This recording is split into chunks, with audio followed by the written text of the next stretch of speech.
ታሪክን የኋሊት የጀርመን ናዚ የጥፋት ዓላማ አስፈጻሚ ሆነው ወንጀል የሰሩት የሂትለር ሹማምንት በኑረምበርግ ችሎት በሞት እንዲቀጡ የተወሰነባቸው በ1937 ዓ.ም በዛሬዋ ቀን ነበር። ለ5 ዓመታት የዘለቀውን አሰቃቂ ሞትና ውድመት ያስከተለውን ጦርነት የጀመረችው ጀርመን በጦር ኃይል ስትሸነፍ የሲቪልና የጦር መሪዎቿ ተማረኩ። ጥቂቶች ራሳቸውን ገደሉ፣ ሌሎች ራሳቸውን ሰውረው ሸሹ። በተማረኩት የናዚ ሹማምንት ላይ ፍርድ ለመስጠት ድል አድራጊዎቹ የባለቃል ኪዳን አገሮች ለንደን ላይ ተስማሙ። በስምምነቱ መሰረት ከአሜሪካ፣ ከሶቪየት ኅብረት፣ ከእንግሊዝና ከፈረንሳይ የተውጣጡ ዳኞችና አቃቢያን ሕግ ጉዳዩን እንዲያዩ ተመረጡ።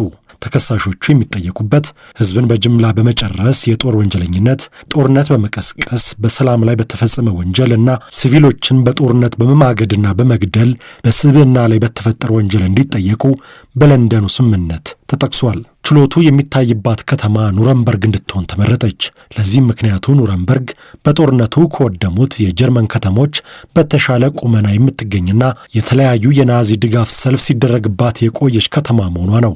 የናዚ የውጭ ጉዳይ ሚኒስትር፣ የምስራቅ ቅኝ ግዛቶች ሚኒስትር፣ የሀገር ውስጥ ጉዳይ ሚኒስትርና የአየር ኃይሉ አዛዥ የነበሩትን ጨምሮ 22 የሚሆኑ የናዚ ባለሥልጣኖች ለፍርድ ቀረቡ። በከፍተኛ ጥበቃ ስር በተካሄደው ችሎት ተከሳሾቹ በሚቻላቸው መንገድ ለ10 ወራት ያህል ተከራከሩ።